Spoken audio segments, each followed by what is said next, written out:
کتنی تقسیم کر کے آئے. اب ہم آتے ہیں اہلیت کے بعد. اہلیت سمجھنے کے بعد کہ why we need this topic. تو اب ہم آئیں گے کہ میت کتنی چیزوں کا میت میں حصہ ہوتا ہے مرنے کے بعد. 3 چیزوں. میت کا کتنے اپنے مال میں حصہ ہوتا ہے؟ 3. سب سے پہلے تجہیز و تکفین. جو تجہیز و تکفین پر پیسہ خرچ ہوگا وہ اس کے متروکہ مال سے خرچ کیا جائے گا جو وہ چھوڑ کے جائے. بیٹے خاص طور پر اپنے طرف سے کر دیتے ہیں جو کہ اگر بیٹے کو اللہ نے دیا ہے تجہیز و تکفین پر وہ خود خرچ کر دے تو اس کا جو متروکہ مال ہے وہ تقسیم ہو جائے. نمبر 2 قرض کی ادائیگی. یاد رکھنا کہ قرض ایک ایسی یعنی رکاوٹ ہے جنت کے سامنے. جب تک قرض معاف کرنے والا معاف نہیں کرتا وہ بندہ جنت میں پہنچنے کے اہل نہیں بن سکتا. آپ نے دیکھا ہوگا کہ جنازوں پر اکثر اوقات دیکھا گیا کہ لوگ جب مرنے کے جنازہ ہو چکتا ہے تو کہتے ہیں جی فلاں کا بیٹا اعلان کر رہا ہے کہ اگر کسی نے کوئی لینا دینا ہو, اگر کسی کا کوئی قرض ہو تو وہ میت سے آ کے لے لے, میں اس کا بیٹا ہوں. جس نے دینا ہو تو بھی میں حاضر, جس نے لینا ہو تو بھی میں حاضر. لیکن آج کل اعلان گھٹ ہوتا ہے کیونکہ پتہ ہوتا ہے باپ پتہ نہیں کتنے کروڑ کھا کے جا رہا ہے, کون اس کا قرض ادا کرے گا. اس لیے جو لینے والی بات ہے وہ انہیں سمجھ آتی ہے, دینے والی بات انہیں سمجھ نہیں آتی. تو یہ بہت ضروری ہے کہ قرض کی ادائیگی. نمبر 3 ہے وصیت. وصیت 1/3 سے زیادہ وہ نہیں کر سکتا.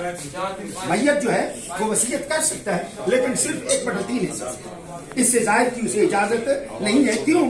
اللہ کا رسول اللہ پاک یہ نہیں چاہتے کہ ان کے ورثاء جو ہے وہ بھیک مانگے اور وہ اس کی قبر پر جا کر اس کو مطلب غلط لفظوں سے پکارے کہ تو ہمیں بھوکا اور بھیکاری بنا کے چھوڑ گیا. تو اس بات میں سے تو اس لیے یہ 1/3 حصہ اس کا زیادہ ہے.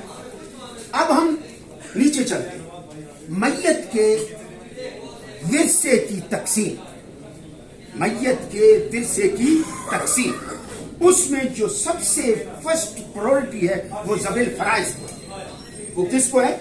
ذوی الفرائض. اس کے 3 حصے ہیں, 3 رشتے ہیں, ذوی الفرائض, اسبات اور ذوی الارحام. اب ذوی الفرائض جو باپ کی طرف سے رشتے ہوتے ہیں, موسٹ سارے ذوی الفرائض میں کس کی طرف سے رشتے ہوتے ہیں؟ باپ کی طرف سے. اور ان کے حصوں کو اللہ نے فکس کر دیا. اللہ نے کیا کر دیا؟ فکس. دنیا کی کوئی طاقت, کوئی قانون, زمین ادھر سے ادھر ہو جائے, ان حصوں میں تبدیلی کرنے کی کسی کو اتھارٹی نہیں. یہ بات ذہن میں رکھیں. اور وہ ٹوٹل کتنے لوگ ہیں؟ وہ 12. وہ کتنے ہیں؟ 12, جن میں سے 4 مرد ہیں اور 8 عورتیں ہیں, جن کا اللہ پاک نے ذوی الفرائض میں حصے وہ متعین کر دیے. جو کہ کیا کر دیے؟ متعین کر دیے. اس کو کم و بیش یا اوپر نیچے کسی کو اتھارٹی نہیں دی گئی. اگر اتھارٹی ہے تو رسول اللہ صلی اللہ علیہ وسلم نے, لیکن حضور نے بھی اس میں کوئی کمی بیشی نہیں. اس میں جو چیز زیادتی کی گئی ہے, تھوڑی سی اضافہ کیا گیا ہے, وہ دادی کا حصہ نہیں ہے, اس میں نانی کا نہیں ہے اور آزاد کردہ کا نہیں ہے. یہ 3 حصے حضور سرور عالم صلی اللہ علیہ وسلم کی طرف سے فکر ہوئے. اور حضرت شعبہ بن مغیرہ بن شعبہ بن مغیرہ رضی اللہ تعالیٰ عنہ, یہ میں بتاتا ہوں حدیث بات, ٹھیک ہے. باقی جتنے 12 کی 12 ہیں یہ متعین بائی قرآن ہے, یہ اسپیسیفک ان قرآن. ان میں سب سے پہلے باپ ہے. اب میں باپ کا علیحدہ چیپٹر بناؤں گا کہ باپ کو کتنا حصہ ملتا ہے, اس لیے باپ کے متعلق مجھے آج نہیں پوچھنا, ان کا ایک کا حصہ بتاؤں گا. دوسرا ہے دادا.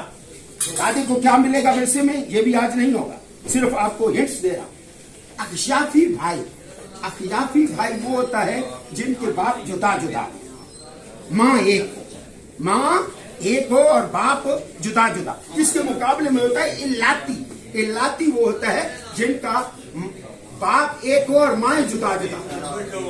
الاتی وہ بتاؤں گا بعد میں, don't worry. There are 3 kinds of brothers, حقیقی, الاتی, اخیافی. اخیافی بھائی جو ہے وہ بھی اس کا حصہ متعین ہے, شوہر کا حصہ متعین ہے. یہ مرد ہے 4,